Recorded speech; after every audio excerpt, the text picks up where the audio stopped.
चांगला राहायला पाहिजे आणि हे फक्त उपासनेनेच शक्य आहे। म्हणजे ही आम्ही जरी शांत आज केली असली तरी ह्याचा प्रभाव किती राहणार ते मनुष्य रोजचं अन्निक किती करतो त्याच्यावरतीच अवलंबून असतो। एक दिवस झाडाला घातलेलं पाणी त्याला आयुष्यभर पुरत नाही।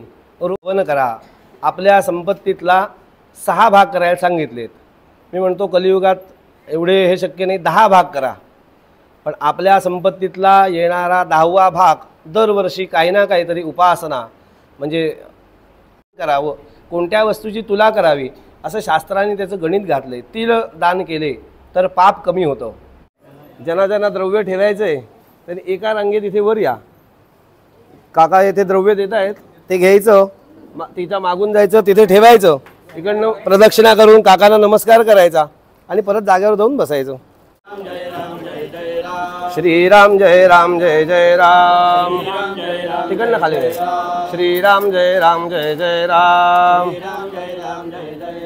श्रीराम जय राम जय जय राम, श्रीराम जय राम जय जय राम म्हणा सगळ्यांनी। श्रीराम जय राम जय जय राम, श्रीराम जय राम जय जय राम, श्रीराम जय राम जय जय राम, श्रीराम जय राम जय जय राम, तिकडून खाली तिकडून।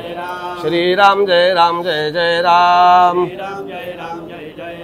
श्रीराम जय राम जय जय राम, श्रीराम जय राम जय जय राम, श्रीराम जय राम जय जय राम, श्रीराम जय राम जय जय राम, श्रीराम जय राम जय जय राम, श्रीराम जय राम जय जय राम। दिगंबरा दिगंबरा श्रीपाद वल्लभ दिगंबरा, दिगंबरा श्रीपाद वल्लभ दिगंबरा, दिगंबरा दिगंबरा श्रीपाद वल्लभ दिगंबरा, दिगंबरा श्रीपाद वल्लभ दिगंबरा, दिगंबरा दिगंबरा श्रीपाद वल्लभ दिगंबरा, दिगंबरा दिगंबरा श्रीपाद वल्लभ दिगंबरा, दिगंबरा दिगंबरा श्रीपाद वल्लभ दिगंबरा, दिगंबरा दिगंबरा श्रीपाद वल्लभ दिगंबरा, दिगंबरा दिगंबरा श्रीपाद वल्लभ दिगंबरा, दिगंबरा दिगंबरा श्रीपाद दिगंबरा दिगंबरा श्रीपाद वल्लभ दिगंबरा।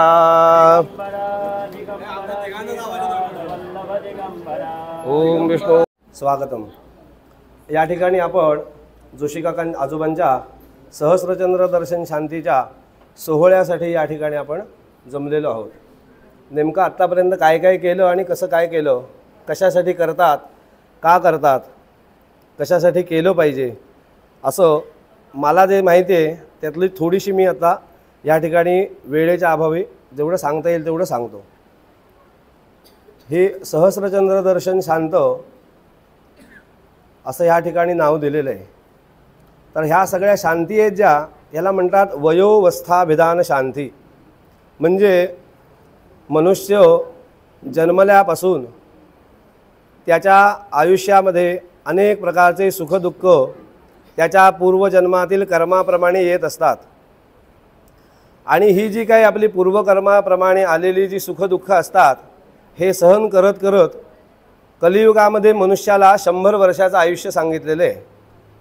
सत्ययुगामध्ये 1 लाख वर्ष मनुष्य जगत होता, तोच नंतरच्या युगामध्ये त्यातलं 1 शून्य कमी होऊन 10,000 वर्ष जगू लागला।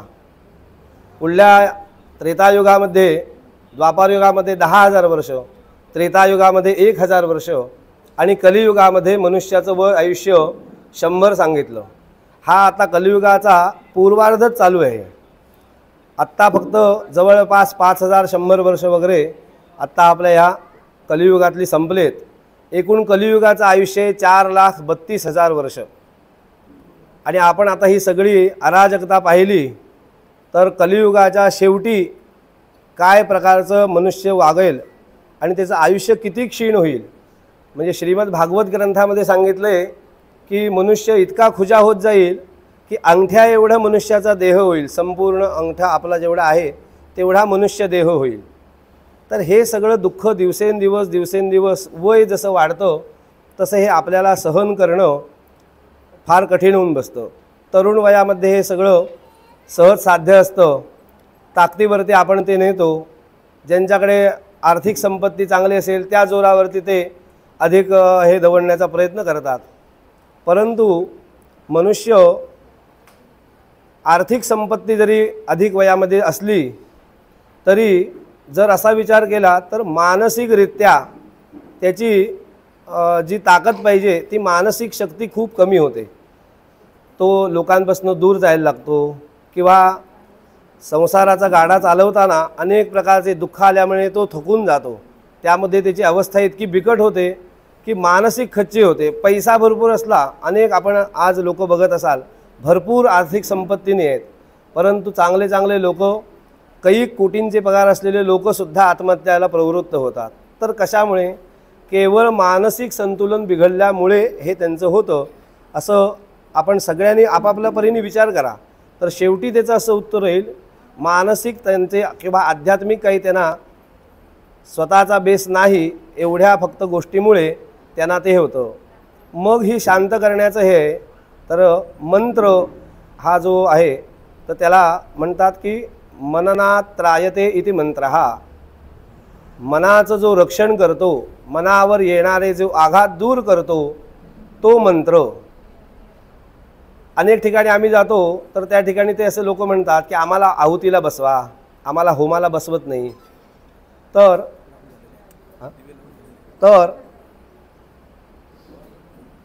आहुती देताना मंत्र महत्त्वाचा आहे।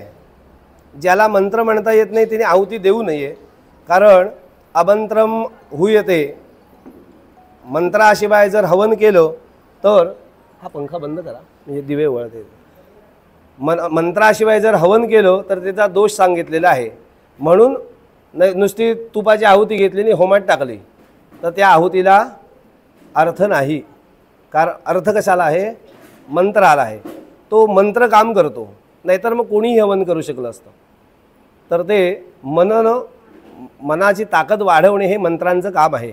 दिवे लागले तेवढे ओवाळून घेऊया, मग पुढली माहिती सांगतो। हां, श्रियं वसाना अमृतत्वमायन् भवन्ति सत्यासो विथामितद्रौ श्रिय एवैनन्दश्रियामा दधाति सन्ततमृजावषट्कृत्यौ सन्तत्यै सन्धीयते प्रणया पशुभिर्य एवं वेदा।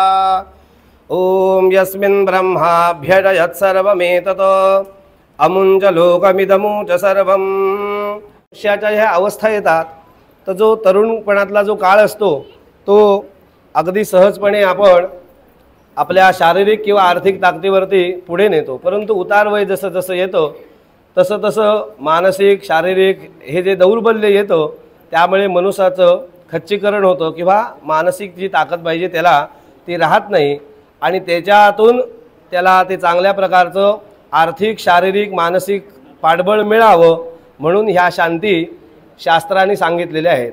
किती वर्षापासून? तर साधारणतः तरुण वय संपतं असा काळ कलियुगात आता 50 असा अर्ध 100 वर्षाचं आयुष्य, त्यामुळे अर्ध्यापासून पुढे म्हणून दर 5 वर्षांनी 50 वर्षापासून 100 वर्षापर्यंत ह्या ज्या शांती सांगितलेल्या आहेत त्याचं मनाची ताकद वाढवण्यासाठी ह्या शांती सांगितल्या। आज आपण ही जी शांत या ठिकाणी केली ती 80 वर्ष लागल्यावरती करायची शांत। सहस्रचंद्र दर्शन शास्त्र असं सांगतं की एक मराठीत श्लोक आहे, अतिपरिचय खोटा मान राहत नाही, प्रतिदिनी शशी भानू जगी तुच्छ पाही, लघु शशी द्वितीयेचा वंदती लोक भावे, म्हणून सखया रे दूरदेशी राहावे। ह्याच्यामध्ये सांगितलं 4-5 गोष्टी वेगवेगळ्यांनी सांगितला की अतिपरिचय केला तर मान राहत नाही, म्हणून कोणाचा अतिपरिचय कोणाजवळ जाऊ नये असं म्हणतात। कशामुळे? तर प्रतिदिनी शशी भानू जगी तुच्छ पाही, रोज सूर्य येतोय, रोज चंद्र येतोय तर त्याच्याकडे हां ठीक आहे असू दे, पण शास्त्रांनी सहस्रचंद्र दर्शन जे सांगितले तिचे तिसऱ्या ओळीत हे दिलेलं आहे, लघु शशी द्वितीयेचा वंदिती लोक भावे। लघु शशी म्हणजे काय? शुक्ल पक्षातील जो चंद्र येतो, शुक्ल पक्षातील प्रतिपदेला कोर असते, पण ती इतकी बारीक असते की आपल्या दृष्टीला ती दिसण्याला जरा अवघड असते, म्हणून द्वितीयेचा चंद्राला महत्त्व दिलं। म्हणजे द्वितीयेचा चंद्र कारण काय असतं? कृष्ण प्रतिपदेपासून अमावास्येपर्यंत तो क्षीण होतो, अमावास्येला चंद्र लोप होतो आणि तो लोप झाला की आता नाही आहे चंद्र, म्हणून त्याला महत्त्व येतं द्वितीयेला, कारण 2 दिवस नव्हता ना, तो द्वितीयेला आल्यामुळे त्याला महत्त्व आलं। म्हणून लघु शशी द्वितीयेचा वंदिती लोक व्हावे, म्हणून सखया रे दूरदेशी राहावे। लांब असलेला मित्र 15-20 दिवसांनी 4 महिन्यांनी आला, दुबईतला मनुष्य आला की म्हणतो अरे बरेच दिवसांनी भेट झाली, रोज शेजारी असतो त्याची महत्त्व राहत नाही, तो आपल्याला गरजेला उपयोगी पडला तरी त्याचं महत्त्व नसतं, दुबईतनं आलेल्या मित्राला महत्त्व जास्ती असतं, म्हणून ते दूरदेशी राहतं। लघु शशी द्वितीयेला त्या द्वितीयेचा चंद्र हा शास्त्राने शुभ मानलेला आहे आणि त्याचं दर्शन घेतलं की आपलं अधिक महत्त्व राहतं आणि महत्त्व वाढतं असं सांगितले। मग 1000 चंद्र 80 वर्ष जेव्हा लागतं तेव्हा मनुष्य 1000 चंद्र बघून होतो असं शास्त्रांनी गणना केली। कशी गणना केली? तर आयुष्य जर 80 वर्षाचं चालू झालं म्हणजे 79 वर्षातले कृष्ण द्वितीय शुक्ल द्वितीया एकदाच येणार, म्हणजे वर्षातून 12 चंद्र होणार, गुणिले 79 वर्ष हे गणित करा। दर 3 वर्षांनी एकदा अधिक मास येतो, त्या अधिक मास तोपर्यंत 24 अधिक मास येणार, ते धरलेत। आणि शास्त्राने असं केलेलं आहे की खग्रास चंद्रग्रहण, पूर्ण चंद्र दिसायचा बंद होतो खग्रास चंद्रग्रहणामध्ये, त्यानंतर दिसणारा चंद्र हे सुद्धा चंद्रदर्शन मानलेलं आहे। तर ते खग्रास चंद्रग्रहण 79 वर्षात किती वेळा येईल? तर कमीत कमी 28 वेळा येईल असं शास्त्रांनी गणित काढलं आहे। म्हणजे ज्यांनी पुस्तक लिहिले, हे पोथी लिहिले, त्यांनी त्यांच्या आयुष्याची गणना केली, त्यांच्या ह्याच्यात 30 खग्रास चंद्रग्रहणं झाली, म्हणजे ही कमी जास्त होतात पण कमीत कमी त्यांनी गणना करून केली तर आत्ता 1000 सहस्रचंद्रदर्शन ह्या ठिकाणी पूर्ण होतात। एक प्रकारचं ते शुभही सांगितलं आहे, परंतु वयाचा विचार करता त्याचे काही दोष पण सांगितलेत, ह्या शांतीचे काय संकल्प सांगितलेत। दृष्टिमांद्य, छाया वैकृत्य, म्हणजे एखादी सावली पटकन गेली तरी भीती वाटते आपल्याला काय वेळा, नजर कमी होणे, भार्या पुत्रादी वियोग हे होणे, आणखीन आदित्यादी नवग्रहांपासून पीडा होतात, त्या अधिक शरीर आपण थकलेलं असतं, त्यात ह्या पूर्वकर्माप्रमाणे जे काही आपले पाप एक एक वृद्धावस्थेत जास्तीही होतात, बळकट होतात, मग त्यामुळे अधिक त्रास होतो, अधिक रोग त्या ठिकाणी वाढतात आणि मग आपलं हे शारीरिक सगळं बळ कमी होतं, त्यामुळे मनुष्य खचतो। आपण कोरोनाच्या वेळेला हे सगळं बघितलेलं आहे, काही झालं नसलं तरी मला मानसिक बळ खच्ची झाल्यामुळे अनेक लोक मेले, अनेक लोकांना आपण मुकलो, तर त्याचं कारण आहे की मानसिक मनुष्य चांगला राहायला पाहिजे आणि हे फक्त उपासनेनेच शक्य आहे। म्हणजे ही आम्ही जरी शांत आज केली असली तरी ह्याचा प्रभाव किती राहणार ते मनुष्य रोजचं आन्निक किती करतो त्याच्यावरतीच अवलंबून असतो। एक दिवस झाडाला घातलेलं पाणी त्याला आयुष्यभर पुरत नाही, रोज जो थोडं पाणी घालतो तेच त्याच्या आयुष्याला पुरतं, ते त्याच्या वाढीला पण कारणी होतं। आणि एखाद दिवस जर खत भरपूर घातलं तर झाड मरतं, कशाला? त्याची सहन करायची ताकदच नसते ती। तर ही आपली उपासना ह्या सगळ्या आपल्या ह्याच्यापासून आपल्याला चांगलं रक्षण करते, म्हणून ह्या प्रकारच्या शांती सांगितल्यात। मग त्यात अंगभूत म्हणून पहिलं गणपती पूजन, पुण्याह वाचन, मातृका पूजन, नांदी श्राद्ध, हे विवाहामध्ये जसं आपलं असतं त्यात सांगण्यासारखं खूपच आहे, पण आता आपले पोटाची आपली अंतर्गत अवस्था आणि हालचाल यंत्रणा चालू झालेली आहे, त्यामुळे मी फार वेळ घेत नाही। तर त्या ठिकाणी ह्यांचं पूजन केलं, नंतर आचार्यवर्ण करून तिथल्या त्या मुख्य देवता होत्या। आज सहस्रसंख्याक गुण विशिष्ट चंद्राचं पूजन असतं, त्या चंद्र ही मनाची देवता, हा चंद्रमा मनसो जाता, मनाचा कारक ग्रह आहे चंद्र, त्यामुळे चंद्राची जशी हालचाल होते त्याप्रमाणे आपल्या मनाच्या अवस्थासुद्धा बदलत असतात। समुद्राला भरती ओटी त्यामुळे चंद्राच्या गतीमुळे येते, हे सगळं चंद्रावरती अवलंबून आहे। म्हणून ज्याचं मानसिक स्थैर्य नाही त्यांनी चंद्राची उपासना करावी, त्याला ते अधिक चांगलं बळ देतं।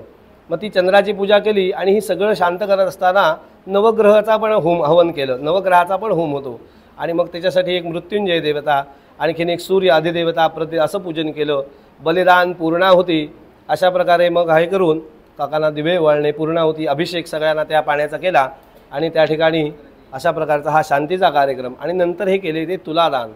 तुलादान सर्वात पहिलं तुलादान करायचं असतं तर गुढद्रव्य म्हणजे गुळाने करायचं असतं असं सांगितलेलं आहे. आणि नंतर मग विविध प्रकार दिलेत. तुलादान कशासाठी करायचं तर मनुष्याला जे आर्थिक जे काय आपली संपत्ती जी मिळते त्यातली पहिली गोष्ट सांगितली की स्वतः भोगायची नाही आहे, पहिला दान करायची आहे. 3 प्रकार सांगितलेत, हुत्वा, दत्वा आणि मग धृत्वा. पहिले हुत्वा म्हणजे हवन करा, आपल्या संपत्तीतला 6 भाग करायला सांगितलेत. मी म्हणतो कलियुगात एवढे हे शक्य नाही, 10 भाग करा, पण आपल्या संपत्तीतला येणारा 10वा भाग दरवर्षी काही ना काहीतरी उपासना म्हणजे गुरुजींना बोलवूनच केलं पाहिजे असं काही नाही आहे. आपण काय काय करू शकतो त्याच्या प्रकारे जे असणार करण्यासारखं ते भरपूर पर्याय आहेत करण्यासारखे. तर पहिलं दान केलं पाहिजे. 10 भाग हा धार्मिक खर्चासाठी, 1 भाग हा दानासाठी, 1 भाग कुटुंबासाठी, 1 भाग समाजासाठी, असे त्याची विभागणी शास्त्राने केलेली आहे. सगळं आलेलं आपण आपलं उपभोगायचं नाही आहे आणि 1 भविष्यासाठी, असे त्याचे 6 भाग केलेले आहेत. त्यामुळे 16% खर्च करायला लागतो, पण ते नको, कमीत कमी 10% आपण आपला जसं उत्पन्नाचं साधन असेल त्याप्रमाणे ते बघून मग त्याच्यात सगळे वर्षाचे कुलाचार आले, नवीन काही आपण यज्ञ केला, जे जे धार्मिक म्हणून असणार त्यासाठी 1/6 भाग खर्च केला पाहिजे.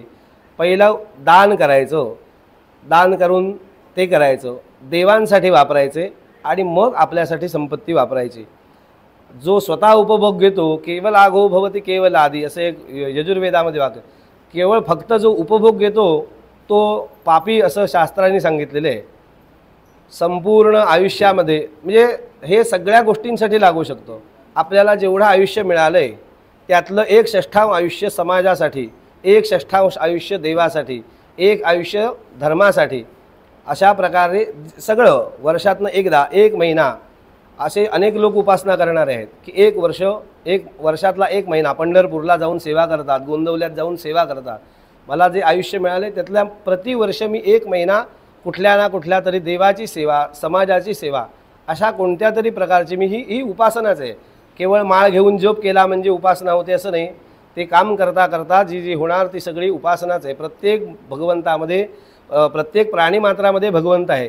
त्यामुळे ह्या सगळ्यांची आपण जी काय करणार ही आपली उपासना. फक्त समोरचा भगवंत आहे असं समजून वागलं की सगळं काम झालं. तर अशा प्रकारे ह्या ठिकाणी कार्यक्रमाचं हे तर दान करायचं आणि ते दान केल्यानंतर त्याचं फळ सांगितलेलं आहे. म्हणजे अनेक रोगांच्या परिहारासाठी कुठल्या प्रकारचा रोग झाला आहे किंवा आपली अमुक एक कामना आहे तर त्यासाठी कोणत्या वस्तूचं दान करावं, कोणत्या वस्तूची तुला करावी असं शास्त्राने त्याचं गणित घातलं आहे. तिळ दान केले तर पाप कमी होतं, तूप दान केलं तर आयुष्याची वृद्धी होते, तुपाच्यामध्ये जर चेहरा बघितला तर आयुष्य वाढतं, पाण्यामध्ये चेहरा बघायचं नाही म्हणतात ना, मठात म्हणे कोणाला पाण्यात पाहू नये, ते पाण्यात कोणाला बघायचं नाही. त्याच्यामुळे आपलं आयुष्य कमी होतंच, समोरच्याचं पण होतं. आणि आज्यामध्ये म्हणजे तुपामध्ये जर आयुष्य बघितलं तर आपल्या आयुष्याची वृद्धी होते. म्हणून तुपाचं आपण ह्या ठिकाणी काकांना दर्शन घडवलं आणि त्याच्यामध्ये चेहरा बघितला. नंतर दूध आणि तिळ प्राशन केल्यामुळे शरीर बळकट होतं आणि आयुष्याची वृद्धी होते. म्हणून त्याचं प्राशन त्या आपल्या ह्याच्यामध्ये सांगितलेलं आहे. असं सांगण्यासारखं बरंच आहे. शंका असली कोणाला काही विचारली तर तेवढं सांगतो आत्ता किंवा नंतर, कधी मला येत असेल त्याप्रमाणे, नसेल तर मी माहिती करून, म्हणजे विचारलं तर माझाही अभ्यास वाढतो. त्यामुळे मला जेवढं सांगता आलं, शक्य झालं तेवढं मी सांगितलं. श्रीकृष्ण अर्पण. समस्त ब्रह्मवृंदाला खरोखर मनापासून दंडवत. आणि आपण जे सगळे इथे मंत्रमुग्ध होऊन ऐकत होतो त्या सगळ्यांना माझा नमस्कार. सगळे वयोवृद्ध, ज्येष्ठ आणि श्रेष्ठ आहात. आज जे काही आपण ऐकलं, जे काकांचं सहस्त्रचंद्र दर्शन या निमित्ताने आपल्या ज्ञानामध्ये भर पडली, त्यांचे आशीर्वाद आपल्याला मिळतीलच. पण एक सांगावंसं वाटतं की आपली भारतीय संस्कृती किती महान आहे ते आज त्यांच्याकडून नव्याने कळलं. ह्याचं कारण कुठे ते केक कापून बिभत्सपणे आरडाओरडा करणे, किंचाळणे, एकमेकाच्या तोंडाला केक फासणे. आता केक फासणे म्हणजे ते काळं फासण्यासारखंच आहे. पण ज्या प्रकारे आपली संस्कृती सांगते, अनेक लोकांना याचं ज्ञान नसतं, आपल्याला या गोष्टी माहिती पडत नाहीत. ज्या ह्या ब्रह्मवृंदाकडून जे काम हे पुढे चालवत आहेत त्यांना नतमस्तक होऊया. मला त्यांच्याविषयी सद्भावना व्यक्त करायची होती. हे 2 शब्द बोलतो. धन्यवाद.